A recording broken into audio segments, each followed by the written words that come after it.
রমজানের শেষ দিন, আজ হচ্ছে চাঁদ রাত। পুরো ঘর জুড়ে একটা আলাদা একটা অন্যরকম আনন্দ আর ঈদের গন্ধ যেন চারিদিকে একদম ছড়িয়ে গেছে। আর আলাদা এক ধরনের খুশি কাজ করছে। আসসালামু আলাইকুম, welcome to my new blog, চাঁদ রাত ব্লগ। তো চাঁদ রাতে কি করলাম, একটু তাড়াতাড়ি ঘুম থেকে ওঠার চেষ্টা করেছি, কিন্তু তারপরও পারলাম না। তো খুব সুন্দর রোদ উঠেছে বাইরে। তো আমি একটু দেখতেছিলাম। আমি হচ্ছে জানলাটা খুলে দিই। তো আমি আগে হচ্ছে জোহরের নামাজ পড়ে নিই। আমি কিছুই করতে পারতেছিলাম না, বেড টেড কিছুই গুছাবো না। আগে আমি সোজা চলে যাবো রান্নাঘর, যেহেতু চাঁদ রাত। আমি একদম সবকিছু আগে থেকে প্ল্যান করে রেখেছি, কারণ আমি একটার পর একটা রান্না করব, একটার পর একটা কাজ করব, কারণ আমার আজকে অনেক কাজ আছে। আর আমি আজকে ইফতারে খুব সিম্পল জিনিস রান্না করেছি, সেটা হচ্ছে খিচুড়ি।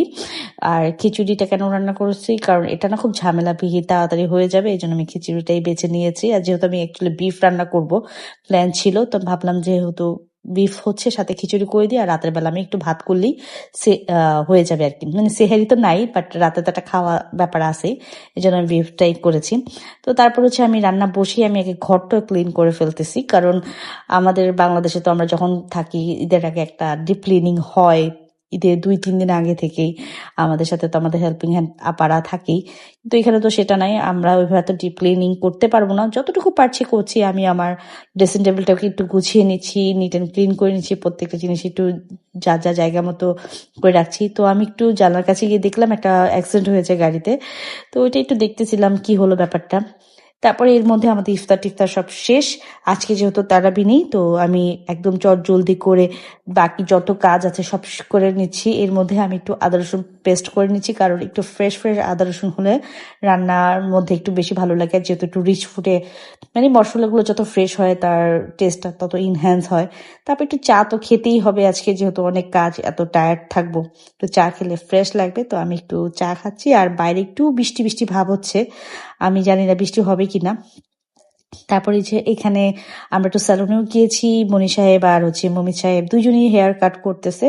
ঈদ আসছে, একটু হেয়ার কাট না করলেই তো না, তো তাদের তো একটা নতুন লুকের ব্যাপার আছে। যদিও হেয়ার কাটটাও খুব একটা মনের মতো হয়নি, এখানে একটা বাঙালি স্যালুন, তাদেরকে বুঝিয়ে দিলাম একরকম, তারা করে ফেলেছে আর একরকম। যাক, ব্যাপার না, এরকম হয় সামটাইমস, মনের মতো অনেক কিছুই হয় না। তারপর আমরা একসেপ্ট করে নিই।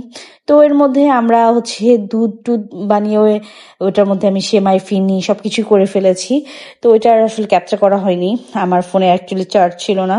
তো চার্জ ছিল না দেখে আমি আসলে এগুলো ক্যাপচার করতে পারিনি। তারপরে সেখানে আমি হচ্ছে খাসির মাংস, আমি এটাকে কাচ্চি রান্না করবো ঈদের দিন। তো আমি হচ্ছে সবকিছু দিয়ে ম্যারিনেট করে রেখেছি। আমার কাছে মনে হচ্ছিল ঘিটা একটু কম হয়েছে, আরেকটু দিলে ভালো হবে। তো আমি আবার আরেকটু ঘি দিয়ে আরেকটু মাখিয়ে নিচ্ছি। আমার কাছে মনে হয় যে যত ম্যারিনেশনটা বেশি করা যায় তত এটার টেস্টটা আরো বেশি বাড়ে। যাক, আমি জানি না, আপনারা ভালো জানেন, আমি এত ভালো রাঁধুনিও না, তারপরেও চেষ্টা করি ভালো করে রান্না করার। তো এখানে হচ্ছে সব ধরনের মশলা দিয়েই আমি এটাকে ম্যারিনেট করে রাখবো ওভারনাইট, যেন এটার টেস্টটা একটু ইনহ্যান্স হয় আর যেন খুব তাড়াতাড়ি হয়ে যায়। তো সব কাজ শেষ করে আর কি আমি একটু চলে গেলাম লেডিস মার্কেটে। লেডিস মার্কেট খুব সুন্দরভাবেই পুরো রমজান জুড়েই লাইটিং ছিল, খুব সুন্দর করে সাজানো ছিল, আর আশেপাশে তো ফুড স্টল ছিলই। তো আমি মেনলি গিয়েছিলাম একটু মেহেদি পড়তে, আর একটু টুকটাক ঘুরবো, যদি কিছু ভালো লাগে কিনবো, এরকম একটা প্ল্যান ছিল। বাট এত ভিড় ছিল, এত লম্বা লাইন ছিল মেহেদি আর্টিস্টদের, আজকে অনেক চাহিদা। যাক, আর মেহেদি পড়া হলো না, কারণ এত লাইন ধরে আমার পড়ার মতো ধৈর্য আর সময় কোনোটাই ছিল না। তারপরে আমি একটু বোরকা আবায়া দেখছিলাম আর কি, খুব সুন্দর সুন্দর অনেকগুলো ডিসকাউন্ট দিয়েছিল, ওইগুলো একটু ট্রাই করলাম। তারপরে তো বোরকা টোরকা নিয়ে বাসায় চলে আসলাম। বাসায় হাঁটছি আর একটু আমি পেপসি খাচ্ছি, কারণ গলা শুকিয়ে গিয়েছিল, তাও আমি ওটাও ক্যাপচার করলাম। তারপরে বাসায় এসে আমি নিজে নিজে একটু মাতাপুরি করে একটু মেহেদি দেওয়ার চেষ্টা করলাম, কোনো রকম হয়েছে আর কি। তারপরে তো মনি সাহেব বাসায় আসলো, আমাদের কাপড়গুলো একটু আয়রন করলো, যেগুলো আমরা সকালে পরবো। আমরা সব কাপড়, নতুন কাপড় আয়রন করে পরি আর ওয়াশ করে পরি। এই ছিল আমার চাঁদ রাতের ব্লগ। কেমন লাগলো জানাবেন। আল্লাহ হাফিজ, ঈদ মুবারক।